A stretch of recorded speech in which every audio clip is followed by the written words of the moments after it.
کسی نے سوال کیا ہے کہ عمرہ اور حج پر جانے والوں کے لیے سعودی امام کے پیچھے نماز ادا کرنا کیسا ہے؟ جو عمرہ اور حج پر جاتے ہیں ان کے لیے سعودیہ کے ائمہ حضرات جو ہیں ان کے پیچھے نماز ادا کرنا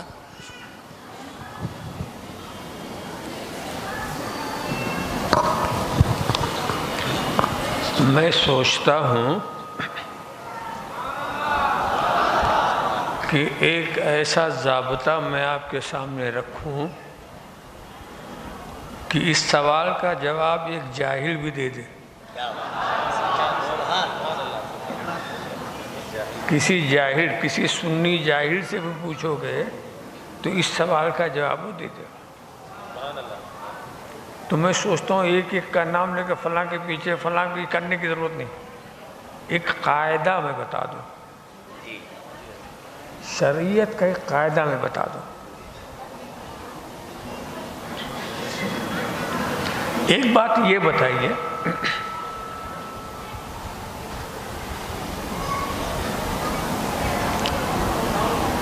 کہ نماز پڑھنے کا طریقہ شریعت نے بتایا،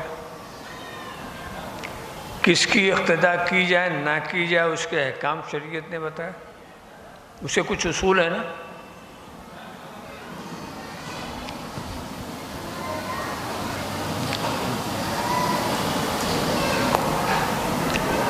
پہلے یہ بتائیے کسی نابالغ کے پیچھے کوئی نماز پڑھے تو اس کی نماز ہوگی بالغ. کسی نابالغ کے پیچھے کوئی بالغ نماز پڑھے تو کیا اس کی نماز ہوگی؟ یہاں کی عوام ہی اتنی سمجھدار ہے کہ اتنے مسائل کو خوب جانتے ہیں. اچھا، معلوم ہے کہ بالغ کی نماز نابالغ کے پیچھے نہیں ہوگی. اس لیے نہیں کہ وہ نابالغ کافر ہے، اس لیے نہیں کہ وہ گمراہ ہے. وہ مسلمان ہے، سنی ہے، سب کچھ ہے، مگر نابالغ ہے. بالغ کی نماز نہیں ہوگی. کیوں؟ بالغ پر نماز فرض ہے، نابالغ پر نماز فرض ہی نہیں.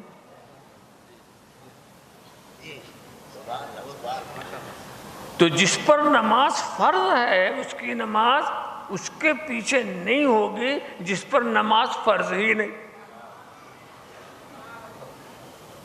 یہ وجہ اس لیے کہ امام کی نماز قوی ہونی چاہیے، پیچھے والوں کی نماز سے افضل ہونی چاہیے. ہو گئی بات ایک. مگر یاد رکھیے گا اچھی طرح سے، اس لیے میں ٹھہر ٹھہر کے بتاؤں گا. آپ یہاں پوچھیں کہ صاحب یہ نفل و فرض کی بات جو آپ کرتے ہیں، علماء سے ہم نے یہ سنا کہ اگر آپ نفل جس کو کہتے ہیں وہ آپ نیت کر لیا یہ نفل کی تو اب وہ نفل واجب ہو گئی. نیت کی آپ نے نفل کی، وہ نفل ہے، مگر اب وہ نفل واجب ہو گئی. اس لیے کہ اگر چھوٹے تو اس کی قضا کرنی پڑے گی.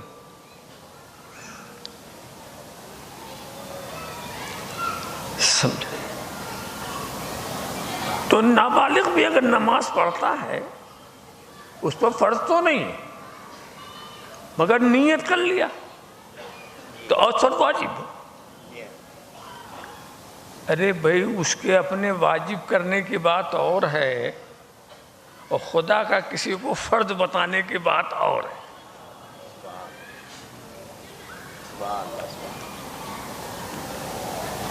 اچھا، اب یہ اور آگے بڑھیے. کیا گمراہ کے پیچھے متقی کی نماز ہو جائے گی؟ گمراہ کو چھوڑیے، فاسق کے پیچھے کیا متقی کی نماز ہو جائے گی؟ فاسق کے پیچھے متقی نماز نہیں ہوتی۔ فاسق اسے کہیں گے جس کا عمل خراب ہو، متقی اسے کہیں گے جس کا عمل صحیح ہو۔ تو فاسق کے پیچھے متقی کی نماز نہیں ہو سکتی۔ اب پوچھئے کیا کسی گمراہ کے پیچھے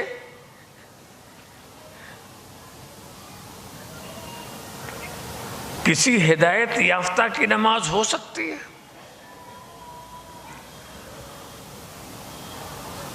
گمراہ کے پیچھے آپ کی نماز نہیں ہوگی۔ یہ شریعت کے احکام ہے، وجہ کچھ بھی ہو مگر یہ احکام ہے کہ نابالغ کے پیچھے بالغ کی نماز نہیں ہوتی، فاسق کے پیچھے متقی کی نماز نہیں ہوتی، گمراہ کے پیچھے ہدایت یافتہ کی نماز نہیں ہوتی۔ یہ ہے نا؟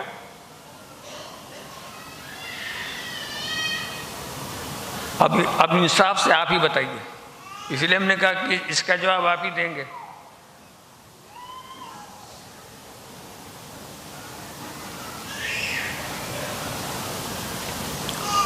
آپ یہ جانتے ہیں فاسق وہ ہے جس کا عمل خراب، گمراہ وہ ہے جس کا عقیدہ خراب۔ عقیدہ خراب ہے تو گمراہ، عمل خراب ہے تو فاسق۔ سمجھا؟ اب آپ سوچ لیجئے، جو اسلام نابالغ کے پیچھے بالغ کی نماز نہیں اور ایسے فاسق کے پیچھے متقی کی نماز نہیں، یعنی جس کا عمل خراب ہے اس کے پیچھے نماز نہیں، تو جس کا عقیدہ خراب ہے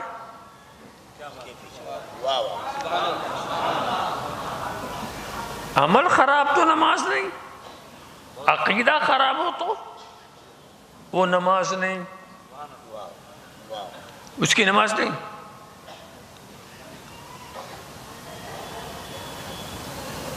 اب ہم سے آپ مت پوچھئے کہ فلاں کے پیچھے نماز ہوگی کہ نہیں، فلاں کے پیچھے نماز ہوگی نہیں، یہ دیکھو کہ اس کا عمل خراب ہے کہ عقیدہ خراب ہے۔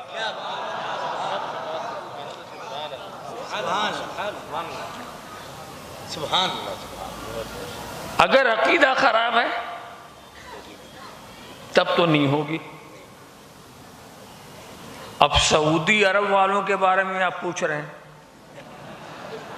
ان کے بارے میں تو یہ مت تحقیق کرو کہ امام کون ہے کیا ہے، یہ دیکھو عقیدہ صحیح ہے یا غلط ہے،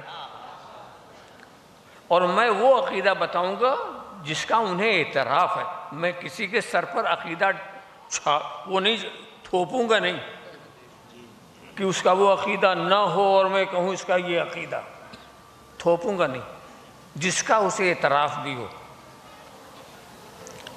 سعودی عرب کے جتنے علماء اور جتنے ائمہ ہیں ان کا یہ عقیدہ ہے کہ اللہ کے رسول کا وسیلہ پکڑنا، یہ ان کا عقیدہ، اس کا وہ اعتراف کرتے ہیں۔ نبی سے توسل کرنا، انبیاء اور اولیاء کو وسیلہ بنانا، یہ شرک ہے۔ اور آپ کا عقیدہ یہ ہے، یہ ایمان ہے۔ تو ان کا عقیدہ کچھ ہوا، آپ کا عقیدہ کچھ۔ ان کے نزدیک آپ لوگ مشرک ہیں، آپ سب مشرک ہیں۔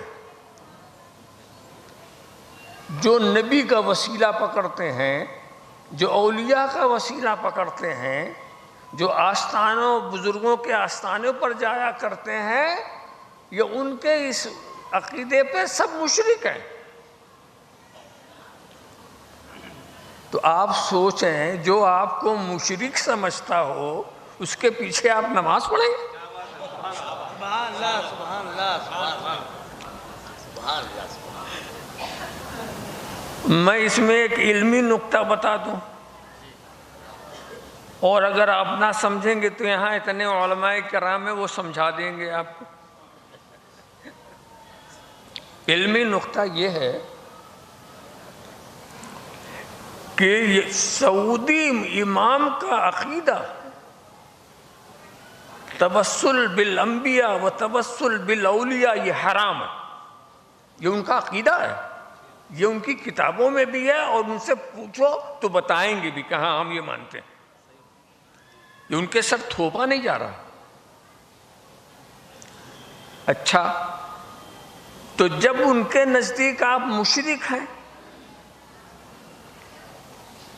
تو آپ جانتے نہیں نماز میں جو امامت کا تعلق ہوتا ہے نا، امام اور مقتدی میں ایک روحانی رابطہ ہوتا ہے. امام اور مقتدی میں جب آپ کسی کو امام کہتے ہیں تو ایک روحانی رابطہ ہوتا ہے، اور کم سے کم اس رابطے کا نتیجہ کیا ہوتا ہے کہ آپ کو یقین ہو کہ ہمارا امام غلطی پر نہیں ہے. جس امام کے ہم پیچھے پڑھ رہے ہیں وہ ہمارا خطا پر نہیں ہے. یہ اعتقاد ہونا چاہیے. اگر آپ کا اعتقاد یہ ہے کہ ہمارا امام ہی گمراہ تو وہ روحانی رابطہ نہیں پیدا ہوگا. ایسے امام کے پیچھے آپ کی نماز کہاں سے ہو جائے گی؟ تو کم سے کم یہ اعتقاد ہونا چاہیے. ہر امام کو اس بات کے جس کو مقتدی بناتا ہے نا، اس کے اقتداء کی نیت کرتا ہے. آپ جس کو امام بناتے ہیں اس کی امامت کی نیت کرتے ہیں پیچھے اس امام کی.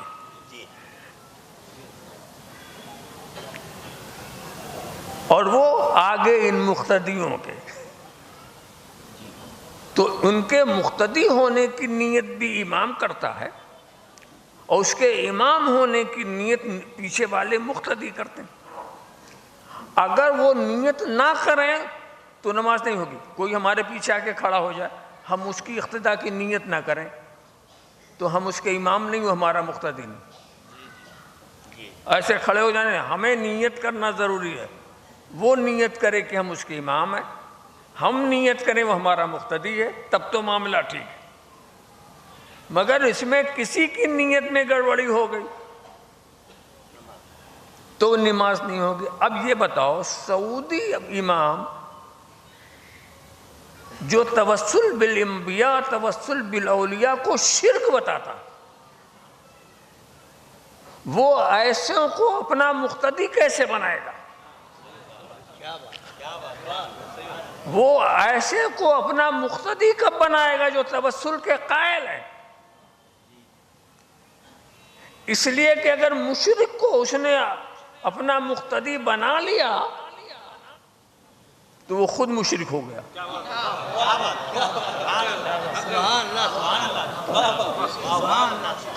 وہ خود مشرک ہو گیا. تو وہ کیوں بنائے گا؟ نہیں بنائے گا. جب وہ نہیں بنائے گا تو پھر اس نے تو آپ کو مقتدی مانا ہی نہیں، آپ کی اقتداء ہوئی کیسے؟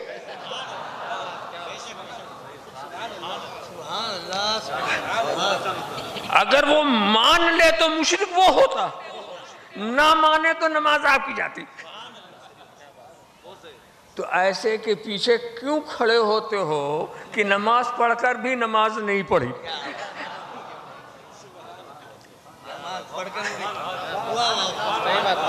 سمجھا؟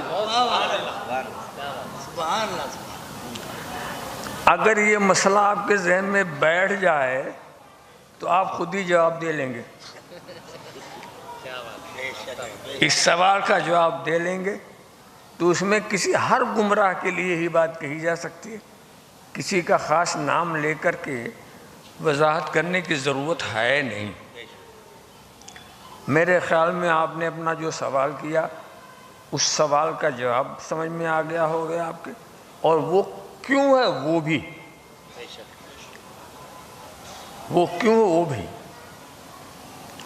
حضرت مجاہد ملت مولانا حبیب الرحمن علیہ الرحمہ جب حج کے لیے گئے تھے تو ان پر یہی چارج وہاں کی گورنمنٹ نے لگا کر کے ان کو جیل میں بند کیا تھا کہ یہ توسل بالانبیاء بالاولیاء کے قائل ہے. یہ چارج لگایا تھا. یہ ایسا چارج تھا وہ انہیں منظور تھا. انہیں منظور تھا ہاں وہ ہم تو قائل ہیں گے. سمجھا؟ تو اس چیز کو وہ شرک سمجھتے ہیں. اسی لیے سعودی عرب والے سے پوچھا تھا انہوں نے کہ ہم توسل کے قائل، آپ سب اس کو سمجھتے ہیں شیر، تو پھر آپ یہ کیوں چاہتے ہیں کہ ہم آپ کی اقتدا کریں؟ آپ یہ کیوں چاہتے ہیں کہ ہم آپ کی اقتدا کریں؟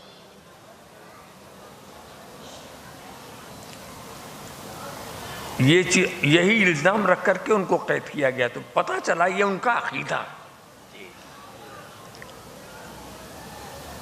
اور جب عقیدے کا فرق ہو جائے تو نماز کہاں سے ہوگی؟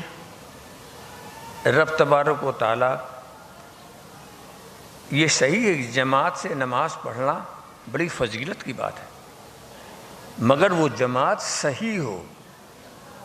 جماعت اگر صحیح ہی نہیں تو جماعت ہی نہیں.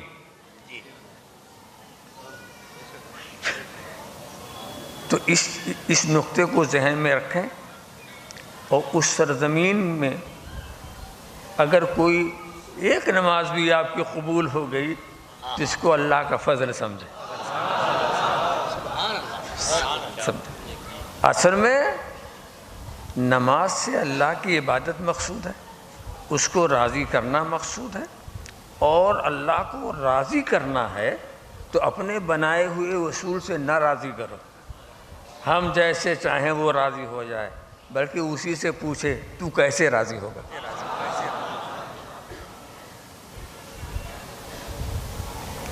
اللہ کو راضی کرو اسی کے بنائے ہوئے قانون سے. سعودیہ میں جمعہ آپ لوگ سب مسافر ہوتے ہیں، کسی پر جمعہ واجب نہیں، سب پر ظہر فرض ہے. مقیم ہو جاتے ہیں تو جب وہاں جمعہ ہو ہی نہیں رہی ہے تو جمعہ فرض کہاں؟ جہاں شرعی جمعہ ہو وہاں فرض ہے، جہاں ہوتی نہیں تو وہاں سے کیا ہوتا؟ ظہر ہر وقت فرض ہے آپ کے لیے، وہ جہاں بھی رہیے پڑھیے.